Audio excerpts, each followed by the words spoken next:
There is or there is not a driver shortage. It's been heating up lately. The driver shortage has been going on for years and years, and it will never end. There will always be a driver shortage because it benefits certain groups. So let's get into it. So, the following people will say there's a driver shortage. That's government, big time government. CDL schools, large mega carriers, the new driverless tractor trailer industry. They need the term there's a driver shortage to push their agenda.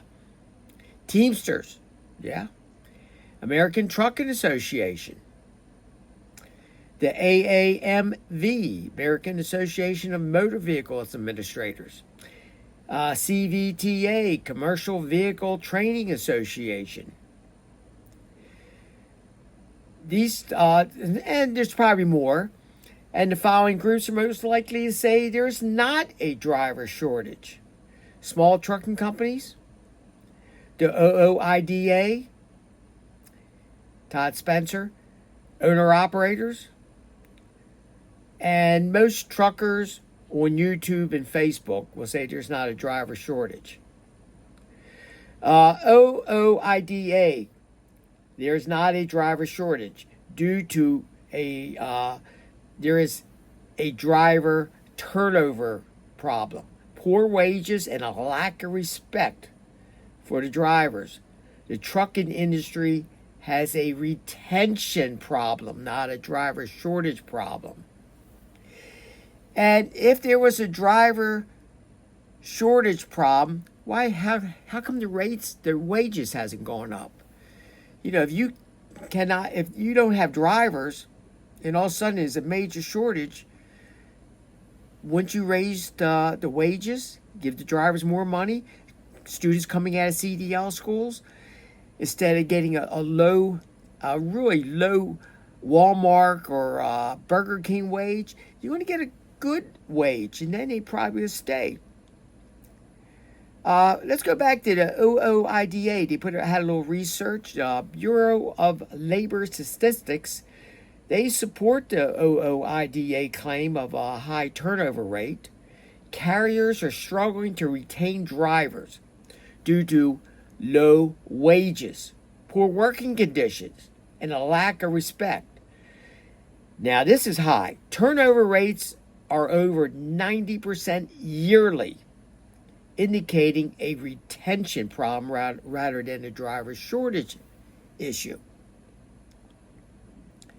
Trucking companies are able to hire new drivers. There's a lot of CDL schools, more CDL schools now than what they were back in the 70s.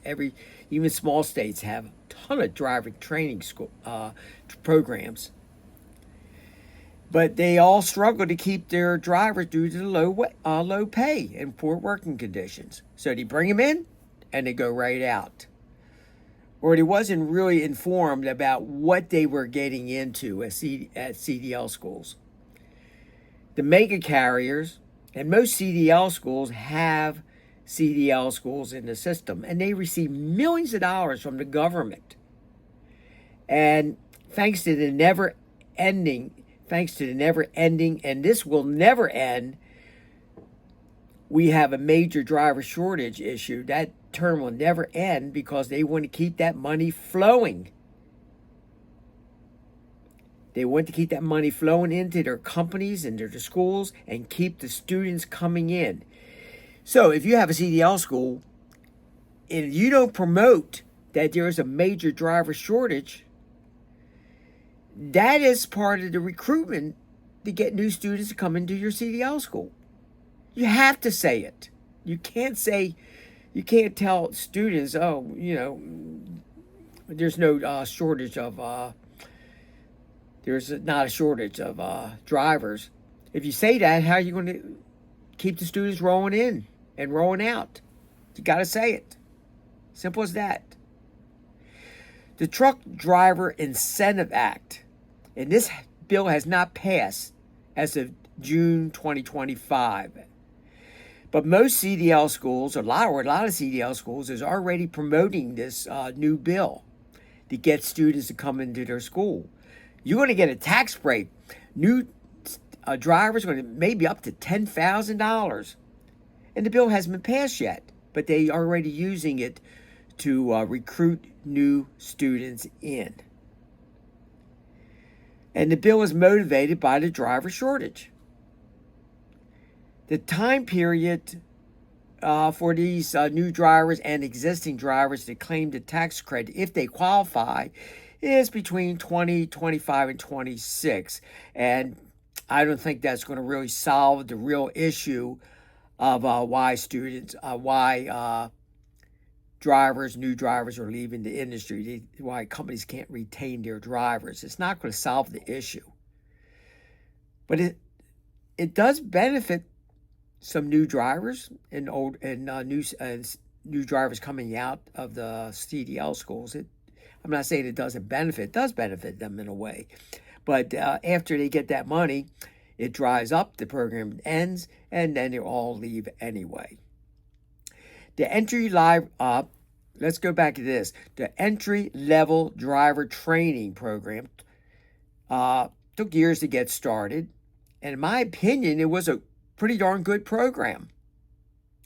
Improving the CDL training of new drivers. It was good. Then the program got weakened. Another committee was formed. And then they started the Biden-Harris Trucking Action Plan.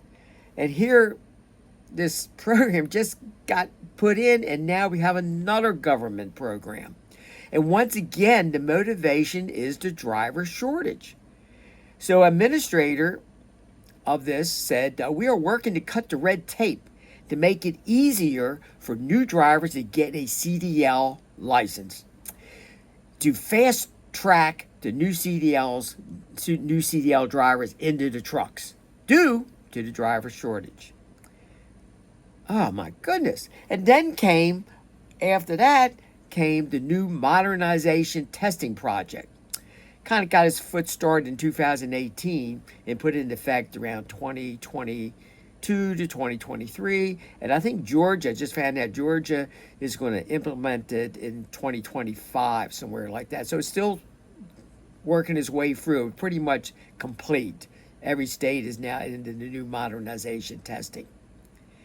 So once again, in my opinion, the training of new CDL students took a one big step backwards, because the government wanted to speed up the training of new drivers, not to make sure CDL schools were providing quality CDL training. Yes, many CDL students have benefited from government grants, but has the accident rate risen? Do we see more accidents happening on the road because of poorly trained CDL drivers? Is there a lack of road training on a public road by CDL schools? Why doesn't the FMCSA and the government talk about this? And they kind of put it into one bundle. Behind the wheel training, there's no minimum requirement from the FMCSA, and they kind of bundle in range and road as behind the wheel. It got to be separate. Behind the wheel driving needs for new CDL students at a CDL school to get 15 no less or more hours on a public road and not going in the same circle every time they go out. 30 minutes, 40 minutes is not enough time to train a student. It has to be, when a student gets in the truck to learn how to drive at a CDL school, has to be 1 hour or more. Got to be 1 hour or more. You'll be amazed how well the students will do after they kind of get the jitters out and they're driving. And once they start learning how to shift, and once they get over an hour per student, once they behind that seat driving, all of a sudden it clicks, they get confident, the nerves kind of go away a little bit, and they say, I can do this.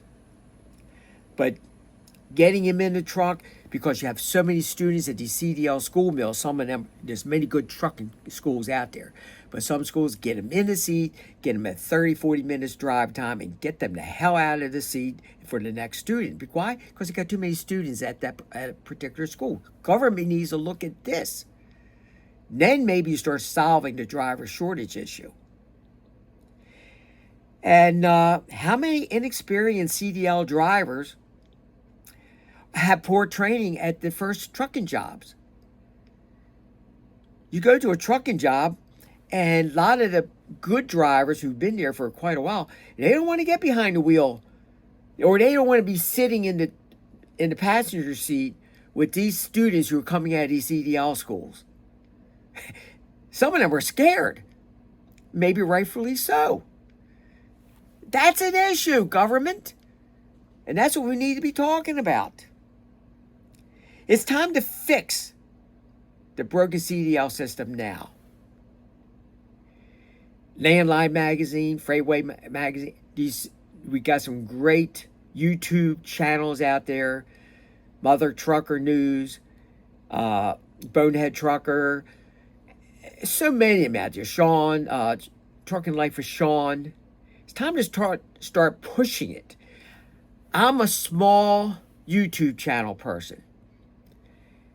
If this is going to change, we need Road Dog Trucking, everyone to get involved and start pushing the government to start pushing for better CDL training. That's where it all starts.